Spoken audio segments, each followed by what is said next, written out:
The best case scenario for Nebraska football this month, well, it still looks pretty good. What about the worst case scenario? We get into both sides next.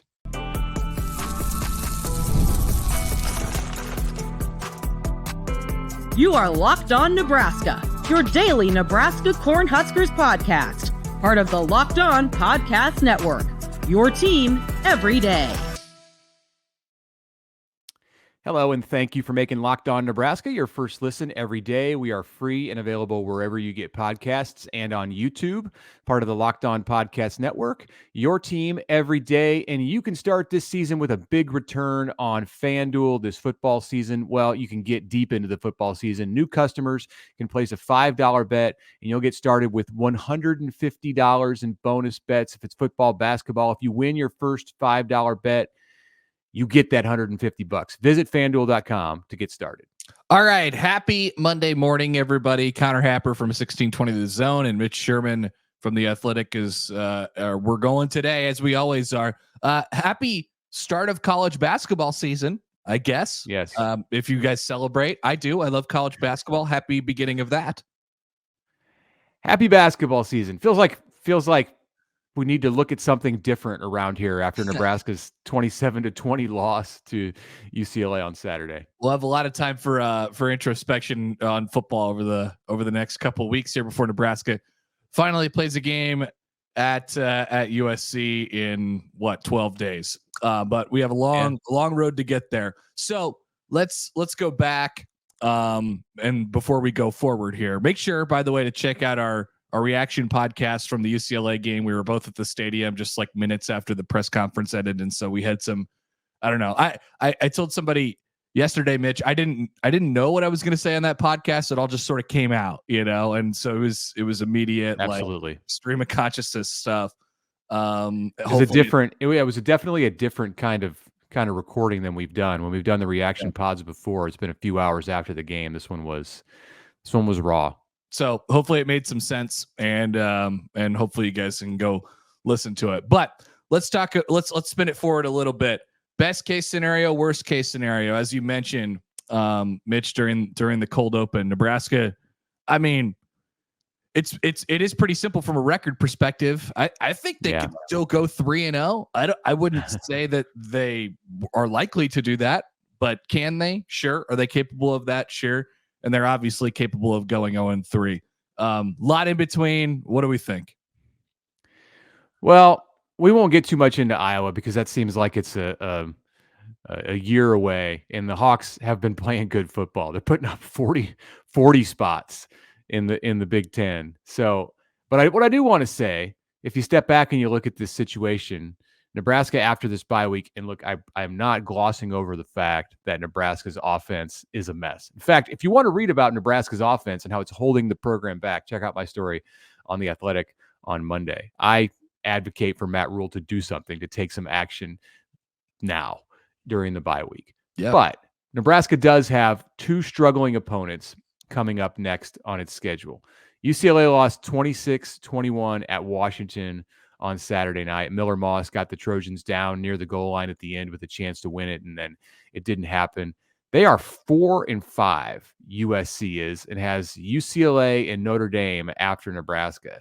USC has to win 2 of its final 3 to get bowl eligible. And really, for USC, Lincoln Riley's program, I don't even think a 6-win season, a bowl game, saves anything. It's not really any kind of incentive. They may just want to call it quits after Thanksgiving weekend. They'll take the bowl game if they get it, but it's not like at Nebraska where you're on a 7-year skid and it's such a big hurdle for the program in general. This is a lost season for USC as Nebraska gets ready to go into the Coliseum, as you mentioned, in 12 days. And then Wisconsin lost 42-10 at Iowa on Saturday night. The Badgers are 5-4. They'll be 5-5 in all likelihood, and riding a 3-game skid. So some similarities to Nebraska because Wisconsin plays Oregon, number 1 ranked Oregon this weekend.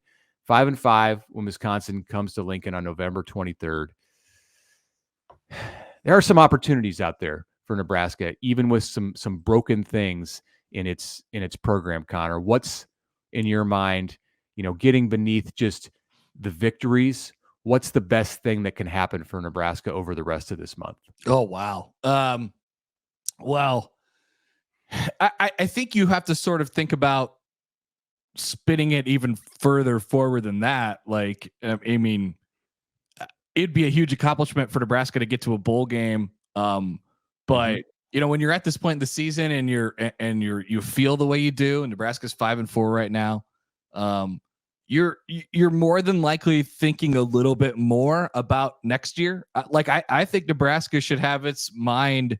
You know, you have to play these games, and you want to try to win these games. But you know, I think a lot of what Nebraska does over these 3 games sets them up for either a advantageous December or an advantageous next year. Like, you have to create some sort of momentum within this program, the momentum that you had last year when you were going to build off of a really, really good defense, and you know, you found your way to something, and then you obviously got a great gift in your lap when you got Dylan Raiola in December. Like, there was momentum in this program last offseason.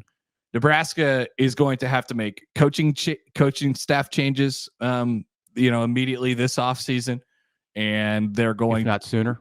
Yeah, if not sooner. And then they're going to, you know, they're going to have to play defense on some of their roster. They're going to have to play offense because they're going to have to plug some needs in the portal, and they're going to have to, I think, maybe most importantly, they're going to have to convince their fans that this is still headed in the right direction.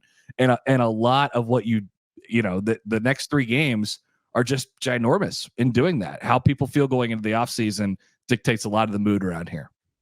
Yeah, I'll get into some of that, my thoughts on the transfer portal and recruiting and just the whole roster piece of it when we get to the worst case scenario in the second segment of this show. But I do think that obviously is a factor in the best case scenario thing too. Like, Nebraska does have some opportunities in recruiting, and this week it's not an opportune time. It's not how you would draw it up to have a 3-game losing streak between the 2 byes and then spend that second bye. This was always the target for Nebraska this week, where it was going to take a lot of time and put the finishing touches on its 2025 recruiting class, try to flip some guys. Nebraska's still trying to flip Dawson Merritt, the linebacker from Kansas City who's committed to Alabama.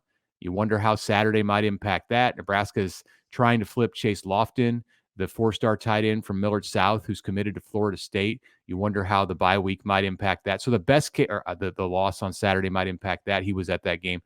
So the best case scenario involves generating some momentum in ways off the field, because you're not generating momentum on the field right now. Yeah. So if you can get something big to happen in recruiting, and a lot of times that happens because recruits are far less in touch in the way that fans are with the feelings around the program. And, you know, recruits are always looking at this from an optimistic perspective. Like, if I go there, I can be the piece that helps them get over the edge. So sometimes, and I'm not saying it's going to be this time, but sometimes struggles on the field actually lead to success in recruiting. I think for Nebraska, what it's got to be and what the best case scenario is this month, aside from winning a couple games, of course, is to just get things figured out on the offensive side. What's it going to be? What's it going to look like going forward? What do you hang your hat on? Like, that's a tall task in the month of November in 3 games to accomplish, but they've had 21 games to get it figured out, you know, or they've had 9 this year. Like, we'll take the 12 if you want to out of the equation from a year ago. Nebraska, I went back and looked at this on Sunday when I was writing my offensive piece that was about the offense. That's published today on The Athletic. And, you know, and maybe we talked about this, I don't know, in the Stream of Consciousness on Saturday night, but all of Nebraska's touchdowns on Saturday were greatly aided by unnecessary, even questionable 15-yard penalties committed by UCLA. 2 of them, I'm convinced, do not happen. Yeah. If one of them, Nebraska's punting. One of them, Nebraska's got a 4th down and 2 with Heinrich Carberg at quarterback at the goal line in the 4th quarter, and they're going for it. And then the 3rd one is a 2nd and 11 without the unsportsmanlike conduct on the Nebraska side of the field. The penalty gave Nebraska a 1st down on UCLA's side of the field, and then they were able to roll into the end zone. Nebraska might have been shut out on Saturday night if not for the penalties, and that tells you what kind of a place really the offense is in. That was my takeaway, sort of looking back through it statistically, and then sort of flipping through it on my DVR on Sunday. Yeah, like I did some of that. Nebraska got their ass kicked against UCLA. No doubt. They got smoked, and it could have been a lot worse. But UCLA tried to hand it to them multiple times. Yeah. So the other thing I would say before we take a break here is just like, and we'll maybe hear just a status update on Dylan Raiola today when Matt Rhule speaks at his Monday press conference. A lot to get through, obviously, today. But you have to get that guy healthy and confident, somehow, some way. And that's a best case scenario right there. He comes out of the season feeling good. Right. So believing in this. That is a priority, absolutely, in the final 3 games. All right, let's go to break. When we come back, we will look at the other side of this. I don't know how positive that was, that whole breakdown of the best case scenarios, but we told you some of the things that can happen. 3-0. Let's just say that they could win 3 games. I really truly believe that, but they have to have a complete, they have to be the team that they have been in flashes of the season, and they haven't done that consistently enough. Yeah. You play your best, you have an opportunity to win each of these 3 games. That's the best case scenario above everything else that we just got done talking about. Okay, when we come back, we'll talk about the worst case scenario. That's next. Hello, Mitch Sherman here to tell you about 5 Hour Energy. Our friends over there, they know something about being passionate football fans. It's not just a hobby, it's a way of life. It takes a lot of energy to power through all-day tailgates, touchdown celebrations, that agonizing second overtime, which is why they've created Stan the Fan 5 Hour Energy Shot. It's a special flavor called Fan Fuel. The energy shot made for super fans like you, the fans who are first in the parking lot and who are last to leave. We see you, super fans. 5 Hour Energy knows that no matter what team you root for, being a fan requires heart, soul, and a whole lot of energy. Whether you're prepping for the big tailgate or ironing your jersey before the game, your game day to-do list is always a whole mile long. You need Stan the Fan 5 Hour Energy Shot. It's here to help you get fueled throughout the season. What is your fan fuel this week? Whatever it is, do it with 5 Hour Energy. All right, welcome back. Mitch Sherman from The Athletic. Connor Happer from 1620 The Zone is here with me. Connor, we saw each other on Saturday, of course, at the Nebraska-UCLA game. I know you've got a big event today, Nebraska women's basketball kicking off its season at Pinnacle Bank Arena. The Huskers are hosting Omaha. This is a noon game, so if you want to go down and check out Connor, check out Britt Prince, Alexis Markowski, the Nebraska women's basketball team. Today is your first opportunity in a regular season game that counts. Huskers going to be good this year. I know they're nationally ranked. Yeah, I think they have some options to score the basketball a little bit. I know everybody's excited to see Britt, and she'll develop, but it'll be I think it'll be a pretty good year for them. They should be a pretty fun team. Yeah, she's for sure going to be a fan draw. The super freshman out of Elkhorn North. Nebraska volleyball, to stay on the Nebraska women's sports topic, we had our bonus bet on Friday that was to pick the outcome of the Nebraska volleyball match at Wisconsin. Huskers hadn't won in Madison since 2013. They did, and not just a win, but Nebraska swept Wisconsin. I picked a 4-set Nebraska win, so I do not win the bonus bets. Quick review of how our picks went on Saturday. It was an up and down day. Connor, we went totally opposite, if you remember, on the Big Ten games. You picked 4 different opponents than I did. You picked Ohio State. I picked Penn State. You picked Oregon. I picked Michigan to cover. You picked Michigan State. I picked Indiana. You picked Wisconsin. I picked Iowa. Well, we both went 2-2. Yeah. In the national games, we got Oklahoma. We got Texas Tech. I picked Texas Tech to win outright at Iowa State, which the Red Raiders did do. We both got Georgia wrong. Dogs did not cover. And then you were much more correct than I was on that sneaky big game in the ACC. I picked Pitt. You picked SMU. The Mustangs won big. Nobody got the bonus bet. With Nebraska, we both picked 4 props right, and neither of us got the spread. We both picked the Huskers to cover in that game, and as you know, Nebraska absolutely did not cover. So, all right, let's get back into this discussion about best case scenario, worst case scenario. Oh, also want to say one thing. Our YouTube channel, we are over 4,900 subscribers on YouTube. So even if you're listening to this podcast on Apple, on Spotify, hey, go check us out on YouTube. If you want to see us someday, we're there. Subscribe, help us get over 5,000 subscribers on YouTube here during Nebraska's bye week. That would be fantastic. Okay, worst case scenario, what is it? Well, it's obviously 0-3 from a record perspective, but it gets worse. It's not just that. It's the opposite of whatever we said in the first segment. They're not able to create any momentum. The offense continues to devolve. I think the most damning thing about the offense, Mitch, is that it's really pretty consistently gotten worse just throughout the, just game by game, week by week.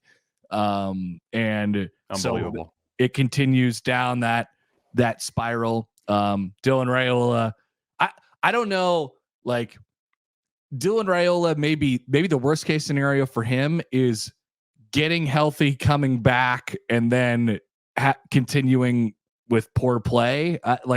Maybe that's the worst scenario. There's a whole bunch of bad scenarios with him, which obviously there's a worse scenario with him. Yeah, which obviously not leads to him not feeling very good about the direction of things in the offseason, and then filing some paperwork. That is the worst case scenario. And a lot of people have asked, and I think we briefly mentioned it in the post game show on Saturday. Like, okay, is that on the table? Like, of course that's on the table. I don't know if it does you any good to talk about it right now, but everything's on the table for this thing. Once December hits. Worst case scenario is obviously an 0-3 November, 0-4 November, 0-3 finish after the bye, and then Nebraska has lost its last 6 going into the offseason. I don't know how Nebraska becomes the offseason national champion if it has 6 losses in a row to end the season. That just seems preposterous to me that we're going to be going through February, April, June with all kinds of energy and great things to say about Nebraska if the last thing we've seen of them is 6 consecutive defeats. So they've got to find a way to win here in these last 3 games. Here's a worst case scenario for you. Nebraska plays poorly at the Coliseum on a week from Saturday. And after the game, you see Dominic Raiola and Dylan Raiola perhaps in a conversation with Lincoln Riley out there on the field. This was a coach that Dylan Raiola really liked in the recruiting process. And obviously it came down to Georgia and then Nebraska. But look, and I'm half joking about that, but I'm not really. There are going to be programs out there, whether it's USC or Michigan or whoever, big programs, little programs, Miami, that are going to go after Nebraska's star players. Notre Dame, they're going to try to re-recruit the players on Nebraska's roster. They're going to have a better path to be heard by these players and their families, and in some cases their agents, if Nebraska kicks it to the end of the season, if this is a disastrous end to the season for Nebraska. That's the worst case scenario, that not only does Nebraska limp into the offseason with struggles on the field, but that Matt Rhule is playing defense through all of December and losing battles against programs that have things to offer Nebraska's best players, best young players that Nebraska just can't offer. And then you could see recruits starting to jump off board. Like, that's why there's so much urgency. Somebody replied to me and said, there's always urgency when, there was urgency when Matt Rhule was hired in November of 2022. Absolutely. It's a different level of urgency right now for some of the stuff that I just laid out. Yeah. And, I just, if we extrapolate that thought a little bit and think about it, like, Nebraska, if they have this output and this, the mess it's been this year, because think about it, Dylan Raiola was supposed to come in and sort of patch up all your problems, right? Not, be the savior or whatever, but at least make whatever problems you had on offense less visible because he can cover things up. And instead, he's been like sucked into the trap that everybody else has been sucked into. And so then you go back out and, I don't know, worst case scenario, we're doing that, like you lose him. And then you have to go back out into the portal, try and find another quarterback. and sell to that person that person won't end up with the same fate. Like there was always a risk and reward to Dylan Raiola. And it's that if it doesn't work, you're in big trouble. And not only because you lose him, it's because if people will look at it and say, well, if you can't get it done with him and it gets bad with him and you ruined him, then why would I trust you with anything? Right. Like, so that's high stakes. And it was a high stakes game that Nebraska played. They rolled the dice. So this is a big month here to try and sell that there's something moving in the right direction. Yeah, I hadn't allowed my brain to go there. You start to get into worst case scenarios about what would happen if Dylan does decide that it's just not this offense is just not for him. This is not what he signed up for, and he's got to do the best thing for him and his family, and go somewhere where he's guaranteed at least to have success as a team, and then he can fit into that the way that works for him, which is likely going to be better if you have better players around you. In all likelihood, you're going to play better if that's the decision he makes. And I'm not saying it. I'm not saying I even believe that to be the case. No, nobody knows yet. Yeah. Where would Nebraska be? I mean, Nebraska has another Elite 11 quarterback on its roster in the same class as Raiola, and he's redshirted this year in Danny Kalen. So, boy, you just hope for Nebraska that's not the way they're trying to rev things back up around Christmas, is to say, okay, it's on to Kalen, and Harburg's got a year left.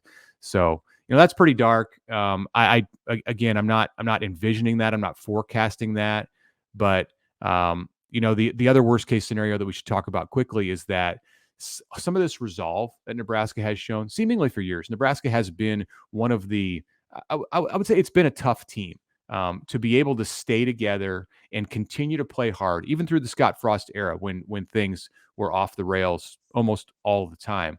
Nebraska, its players have stayed together. Its locker room has stayed together.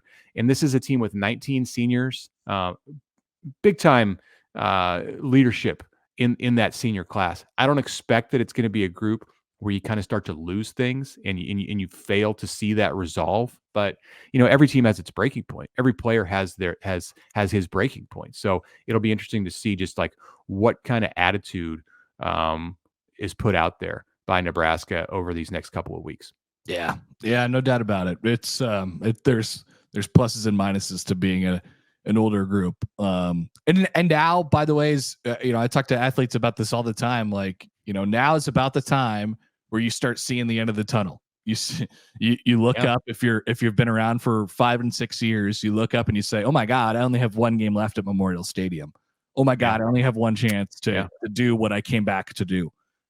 So yeah, it's there's a lot of looking inward, I think, over the next 12 or so days. Yeah. All right, go ahead, Mitch, if you have a thought. No, I was going to say, it's just, you're right. It's just a very familiar feeling in November when the weather starts to get cold. People start to just see their careers coming to an end. And I don't think Nebraska's going to have opt-outs here in November, but you want to talk about worst case scenario? There's another one. Couple things to clean up on the other side. Matt Rhule will also have his Monday press conference today. We will get into some thoughts on what might be heard during that. We'll be back after this on the Locked On Nebraska podcast.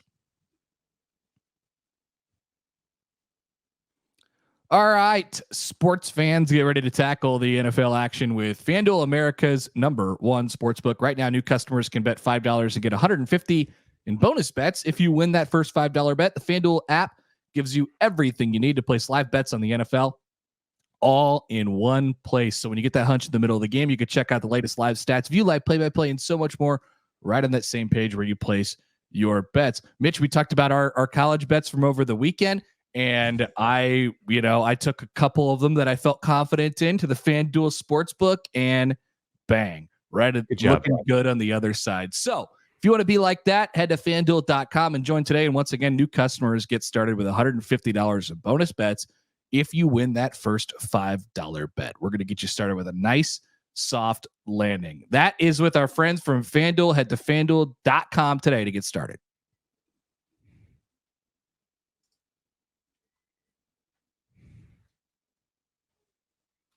All right, welcome back. Connor Happer, Mitch Sherman with you. We'll finish this thing out. We will be getting a kickoff time for the USC game today, unless it's flexed out to a 6-day window. I think so, since they're both on bye this week, but you know, maybe there's something else that's happening this weekend on November 9th that could impact. I think we're going to get it today.